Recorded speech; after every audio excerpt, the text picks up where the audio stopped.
भवति भारत अभ्युत्थानम् अधर्मस्य तदात्मानं सृजाम्यहम् परित्राणाय साधूनां विनाशाय च दुष्कृतां धर्म संस्थापनार्थाय संभवामि।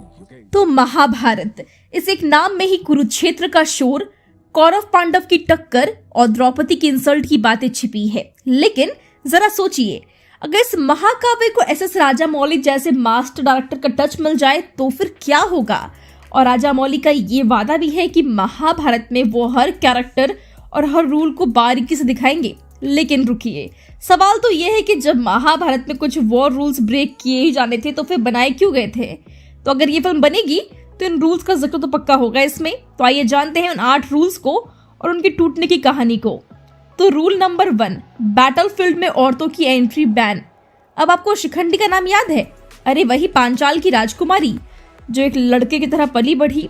तो उसने भीष्म जैसे योद्धा को हराने के लिए भगवान शिव से प्रार्थना की थी। तो देखिए, यही औरत महाभारत का खेल पलट गई। तो भाई याद रखो, एक नारी कुछ भी कर सकती है। और इसी सच के साथ चलते हैं अब रूल नंबर 2 और 3 पे, यानी कि जानवरों को ना मानना प्लस गलत जानकारी ना फैलाना। तो एक बार भीम ने गुस्से में एक हाथी को मार डाला जिसका नाम भी अश्वत्थामा था, और फिर गुरु द्रोण से कह दिया कि उनका बेटा अश्वत्थामा मारा गया। अब बेचारे गुरु ने सोचा कि उनका बेटा मारा गया और गहरी चोट खा बैठे, तो इसमें तो गलत इन्फॉर्मेशन फैलाई गई थी ना भाई। पर कसम से हमें तो स्कूल में ही ना ये सिखाया गया था कि झूठ बोलना पाप है। पर ये देखो यहाँ पर ये क्या कर गए।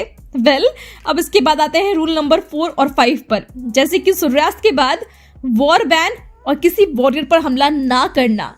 तो महाभारत में जब गुरु द्रोणाचार्य युद्ध में हार गए थे तब सूर्यास्त हो चुका था, यानी वॉर करना मना था। पर तभी गुस्से में उनके बेटे अश्वत्थामा ने सोए हुए पांडवों पर बाद में हमला किया और उन्हें मार दिया।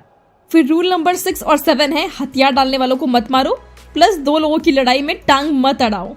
अब ये दोनों रूल्स एक ही इंसिडेंट में कवर हुए थे, जैसे कि जब भूरिश्रवा नाम के एक राजा ने सात्यकी नाम के यादव सरदार पर हमला किया था, तो तब अर्जुन ने बीच में आकर इंटरफेयर किया था और फिर क्या हुआ, बिना हथियार वाले सात्यकी पर हमला हो गया।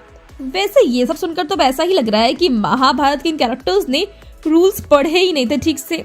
खैर, पर अब इसके साथ साथ रूल नंबर 8 भी जान लीजिए, जो है कमर के नीचे वार ना करना। और ये तो महाभारत का सबसे फेमस रूल ब्रेक है, क्योंकि भीम ने दुर्योधन की जांघ पर गदा से हमला किया और खेल खत्म। लेकिन सच कहे तो दुर्योधन जैसा बंदा और क्या ही डिजर्व करता था बताओ। पर अब सोचिए कि अगर राजामौली इन 8 रूल्स के टूटने और उनके पीछे छिपे इमोशंस और बदले की कहानियों को अपनी फिल्म में दिखाए तो फिर स्क्रीन पर कैसे आग लग जाएगी। तो तैयार हो जाइए, क्योंकि अगर ये फिल्म बनी तो महाभारत की कहानी सुनने का तरीका बदल जाएगा। दोस्तों, इन सब पर आपका क्या कहना है हमें कमेंट में बताएं। साथ ही वीडियो अच्छी लगी हो तो वीडियो को लाइक और शेयर करें। Become an actor in Bollywood. WhatsApp hi to 8828850088.